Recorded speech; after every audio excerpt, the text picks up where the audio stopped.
Mai întâi te voi prezenta. Pentru cei care nu știu, profesorul Robert Sapolsky este unul dintre cei mai importanți experți în neuroștiințe, biologia comportamentală și endocrinologie. Timp de peste 30 de ani, a îmbinat cercetarea de laborator cu studiile de teren în Africa de Est asupra babuinilor. Este autorul cărții celebre Mărturiile unui babuin, A Primates Memoir, și a publicat peste 150 de articole științifice evaluate de colegi. Printre lucrările sale importante se numără Stresul, o sabie cu două tăișuri, Stres, A Double-Edged Sword, iar cea mai recentă carte este Determinat, Știința vieții fără liber arbitru, Determined, A Science of Life Without Free Will. De asemenea, a primit bursa MacArthur Genius Grant în 1987, la vârsta de 30 de ani. Îți mulțumesc și mă bucur să fiu aici cu voi. Noi suntem și mai bucuroși să te avem alături de noi. De când au fost reînregistrate prelegerile tale din 2011 pe YouTube, am început să le urmăresc. Ai menționat într-unul dintre interviurile tale recente, Father of Spring, că ai refăcut înregistrarea pentru că datele erau depășite. Care crezi că sunt cele mai importante 3 studii sau descoperiri din 2011 până acum, care au schimbat sau contrazis materialele pe care le predai atunci în acele cursuri originale? Să vedem. Probabil cel mai dezamăgitor rezultat este ceea ce în psihologie se numește criza replicării. S-a dovedit că multe dintre studiile clasice din psihologie, deși erau interesante, importante și spectaculoase, atunci când s-a încercat reproducerea lor, nu au oferit aceleași rezultate. Și asta a produs un șoc imens în domeniu. Multe dintre studiile pe care le menționam cu entuziasm a trebuit să încetez să le mai citez. Cred că al doilea aspect important este apariția unei tehnici la Universitatea Stanford, numită optogenetică, optogenetics, o metodă extrem de elegantă și inovatoare care permite controlul asupra unui număr mic de neuroni similari din punct de vedere chimic în creierul unui șoarece și observarea comportamentului rezultat. Asta a rezolvat o problemă veche. Vedeam un anumit comportament și activitate în creier, dar nu știam care îl cauzează pe celălalt. Optogenetica ne-a permis să stimulăm direct aci neuroni și să vedem cum apare comportamentul. Aceasta ne-a schimbat profund înțelegerea depresiei, anxietății și schizofreniei. În al treilea rând, în 2011 toată lumea era entuziasmată de proiectul genomului uman. Ne așteptam să identifice toate genele asociate cu personalitatea, dispoziția, comportamentul și bolile neurologice. Dar ceea ce s-a întâmplat este că, de fapt, nu s-a întâmplat mare lucru. De exemplu, prima trăsătură studiată în detaliu a fost înălțimea, iar s-a dovedit că este controlată de peste 600 de gene. Imaginează-ți cât de complex devine lucrul acesta în cazul unor trăsături precum anxietatea, depresia sau introversiunea. Și mai grav, toate aceste gene împreună explică doar aproximativ 10% din diferențele dintre oameni. Motivul este că o genă nu acționează singură, ci funcția ei variază foarte mult în funcție de mediu. De aceea, abordarea comportamentului uman doar din perspectivă genetică a fost dezamăgitoare.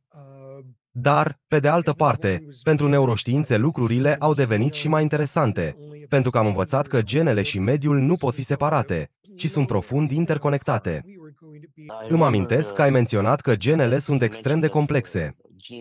Și îmi amintesc că, în trecut, citisem că îți poți modifica înălțimea urmașilor sau culoarea ochilor. Dar apoi am început să cercetez mai mult și am citit o carte numită Revoluția genetică, dacă mă amintesc corect, și am realizat că lucrurile nu sunt deloc atât de simple. Sunt mult mai complicate. Este mult mai complicat.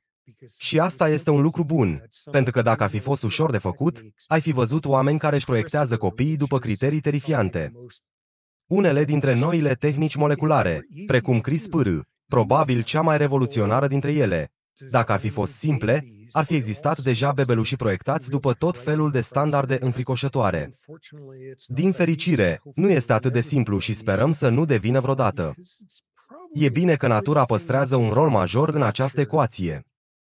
În cartea ta Memoriile unui babuin, A Primates Memoir, ai scris că trăim o viață suficient de bună încât să ne permitem luxul de a ne îmbolnăvi singuri cu stres psihologic pur social.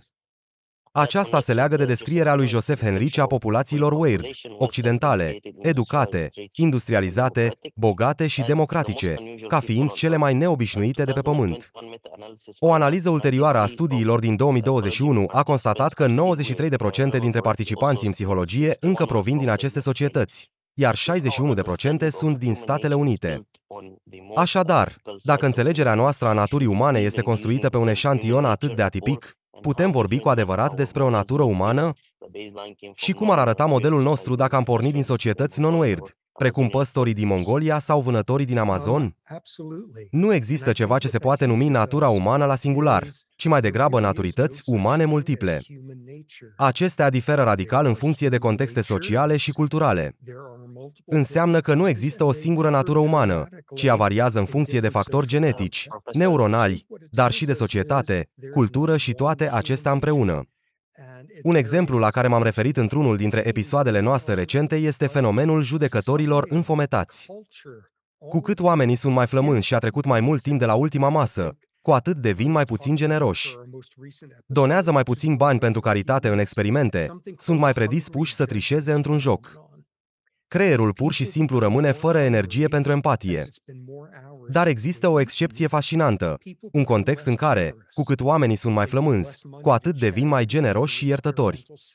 Contextul este Ramadanul la musulmani. Pentru că atunci îți spui, de ce sunt flămând? Din credință, iar asta este legat de caritate și de dăruire. În acel context cultural, relația se inversează complet. Dacă iei aceiași oameni după 6 luni, cu cât trece mai mult timp de la prânzul lor, cu atât devin mai egoiști. Dar în Ramadan, relația funcționează exact invers. Așadar, atâta timp cât studiezi doar studenți americani voluntari, ratezi mare parte din ceea ce este cu adevărat interesant în natura umană. Ai spus odată că, dacă trăiești într-o turmă de babuini în Serengeti, vei avea 9 ore pe zi libere pentru a-ți genera stres psihologic provenit din interacțiunile sociale cu membrii grupului. Acest lucru se aliniază cu ceea ce Wilkinson și Pickett au scris în cartea The Spirit Level, că rata bolilor psihice în societățile bogate este corelată mai mult cu inegalitatea socială decât cu sărăcia absolută. Putem spune atunci că o parte din depresia modernă este, de fapt, boala anxietății de statut? Și dacă da, ar trebui soluțiile să fie biologice, precum inhibarea răspunsurilor la cortizol, sau structurale, precum reducerea inegalității? Întrebare minunată.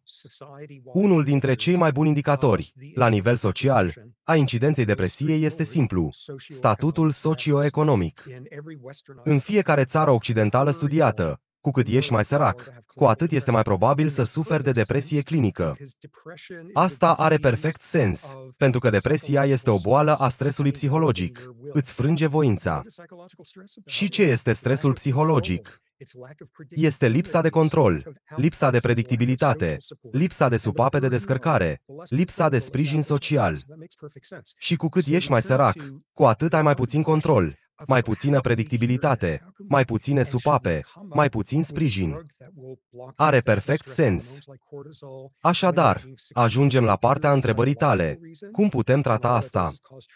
Ar trebui să inventăm un medicament care să blocheze efectele hormonilor de stres, cum este cortizolul, atunci când sunt secretați din motive pur psihologice, cazuri în care nu fac decât să creeze probleme, spre deosebire de momentele în care fugi pentru viața ta de un leu, unde sunt extrem de utili?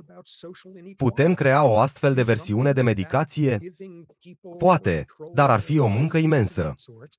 Putem folosi neuroștiințe extrem de sofisticate. Poate că într-o zi vom putea clona oameni care sunt mai puțin predispuși la stres. Dar o concluzie mult mai directă, și care va ajuta un număr mult mai mare de oameni, este să încercăm să construim societăți mai egale, mai puțin prădătoare și cu mai multă încredere. Și e un lucru curios să spun asta ca neurolog, dar în această privință, oamenii de științe sociale sunt mult mai importanți. Într-una dintre prelegerile tale reînregistrate, ai întrebat, cum poți să semeni o sămânță a cooperării într-o societate în care punctul de plecare este că nimeni nu cooperează? Dacă aplicăm asta la ideologii, se vede că secolul trecut a fost modelat de paradigme dogmatice, fascism, comunism și religie, de-a lungul secolelor. Acestea întăresc identitatea de grup. Știința arată că oamenii, în culturile occidentale, pun mare accent pe intenții. în timp ce în alte culturi oamenii sunt sancționați doar pentru rezultat. Cum putem declanșa gândirea critică într-o societate al cărei motor de bază este dogmatismul? Și de ce, uneori, un membru al familiei pune la îndoială moștenirea religioasă sau socială, în timp ce altul o adoptă cu rigiditate? Primul lucru care îți vine în minte este răspunsul complet greșit. Să încerci să înveți pe cineva gândirea critică, să-l faci să-și examineze credințele, să se confrunte cu dovezi care arată că poziția lui nu are fundament. Ceea ce am văzut în Statele Unite în ultimul deceniu, cu Donald Trump și dominația lui ideologică, este că, atunci când le oferă adepților săi cei mai radicali dovezi că greșesc, că acelea sunt minciuni, reacția este că devin chiar mai radicali. Așadar, gândirea critică, informația științifică și raționalitatea nu funcționează în astfel de cazuri. Esențial este să înțelegi că nu poți convinge pe cineva să renunțe la o poziție dogmatică prin rațiune și argumentare, pentru că acea persoană nu a ajuns acolo prin rațiune. Trebuie să înțelegi altceva. Care este lipsa de raționalitate care i-a adus acolo din start? Care sunt factorii care i-au făcut să simtă că grupul lor nu mai are putere în societate? Care sunt lipsurile care fac ca dogmatismul să fie atractiv? Ecuația este clară. Nu poți convinge pe cineva să renunțe la o poziție la care nu a ajuns prin rațiune. Ai spus că cortexul prefrontal este partea creierului cea mai influențată de experiență și cea mai puțin determinată de gene. Cercetările laboratorului lui Mihail Levin au arătat că viermii plați, planaria, pot regenera 2 capete după o mică modificare a semnalelor bioelectrice și, mai uimitor, își păstrează comportamentele învățate chiar și după ce li s-a tăiat capul. Levin a numit asta memorie de tipar în afara creierului. Dacă memoria și comportamentele orientate spre scop există la nivelul rețelelor celulare, ar trebui să definim conștiința ca o proprietate a tuturor sistemelor celulare complexe? Și ce ar însemna asta pentru înțelegerea comportamentului și a luării deciziilor? Cred că depinde de inclinația ta personală și de tipul de om de știință care ești. Dacă ești neurocercetător, vei spune că conștiința este limitată la organismele care au sisteme nervoase și rețele neuronale complexe, unde apar proprietăți emergente. Dacă ești informatician în domeniul inteligenței artificiale, vei susține că putem construi mașini conștiente fără să aibă niciun neuron. Sau, dacă privești organisme precum mucegaiul mucilaginos, slime mold, care sunt celule individuale ce se adună pentru a forma colonii, vei descoperi că acestea manifestă comportamente colective, pot rezolva labirinturi, pot găsi cel mai scurt drum, toate acestea fără să aibă măcar un singur neuron. De aceea, unii vorbesc despre inteligența mucegaiului mucilaginos și conștiința lui. Așadar, totul depinde de modul în care definești conștiința. Dar ceea ce este clar este că, atunci când vom ajunge la etapa în care apar mașini mai inteligente decât noi sau șoareci de laborator care pot rezolva probleme mai repede decât noi, definiția noastră a conștiinței va fi mult prea îngustă dacă o limităm doar la creierul uman.